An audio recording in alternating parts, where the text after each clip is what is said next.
Well, with regards to retaking territories, it seems inexplicably, whenever you eliminate one threat, say, be it Ghouta, another threat seems to materialize, and this has happened repeatedly. Now we have the Israeli energy minister who is threatening that his country could, quote, liquidate you and your government.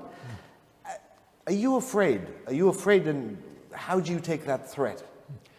Since we were born, I'm talking about my generation, and most of the generations now in Syria, we lived under the threat of the Israeli aggression. This is something in our unconscious feeling. So to say that you're afraid while living with the same threat for decades, this is nonsense. Israeli has been assassinating, killing, occupying for decades now, for more than around 7 decades in this region. But usually they do all this without threatening. Now, why do they threat in this way? This is panic. This is kind of hysterical feeling because they are losing the dear ones. The dear ones, Al-Nusra and ISIS. That's why Israel now is panicking recently, and we understand their feeling. Well, Israel is now seemingly striking across Syria, airstrikes at will. They're boasting publicly on camera again and again that your defenses, they're powerless to stop them, that they can do in Syria whatever they want.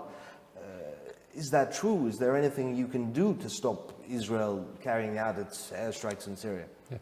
Actually, the first target of the mercenaries in Syria was the air defense.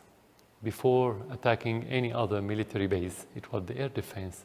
And you would be surprised at that time, why do they attack the air defense?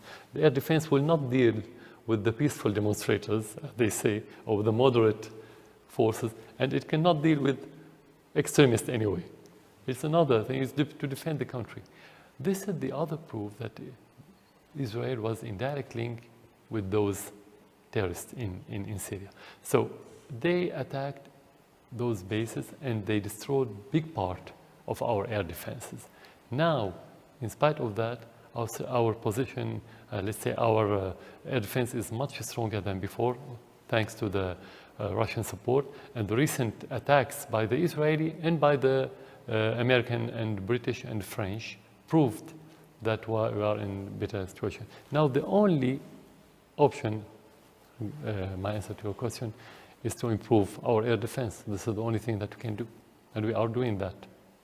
Well, Israel says that its strikes are so far that they aren't targeted against you, the president or the government, that they're targeted at Iran. They're to keep Iran, which is your ally, weak in Syria.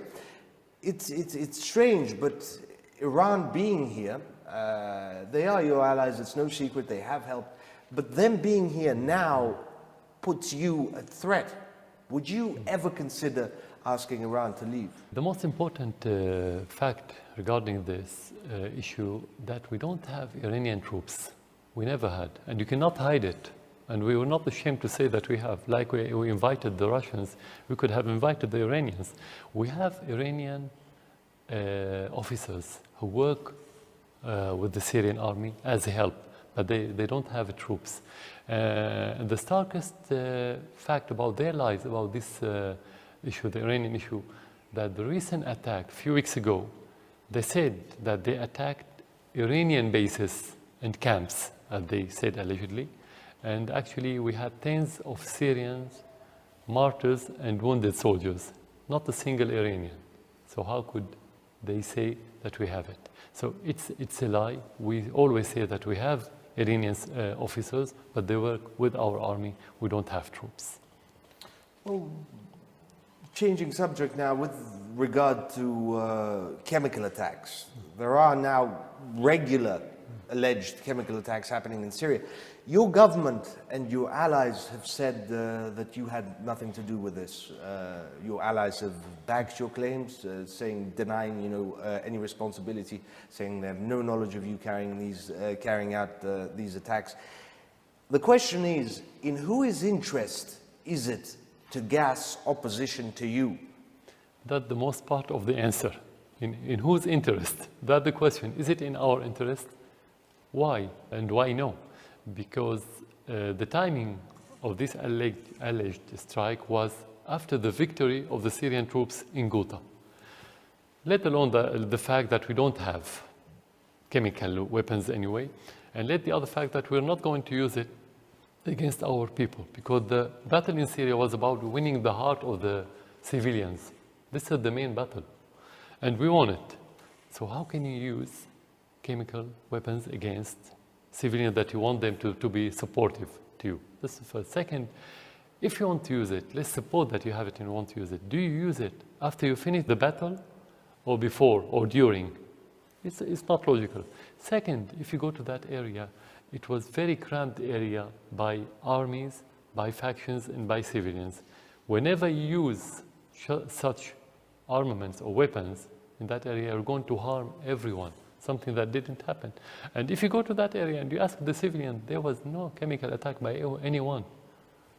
Even the Western journalists who went there after the Ghouta was liberated, they said, we asked the people, they said, we didn't see any chemical attack.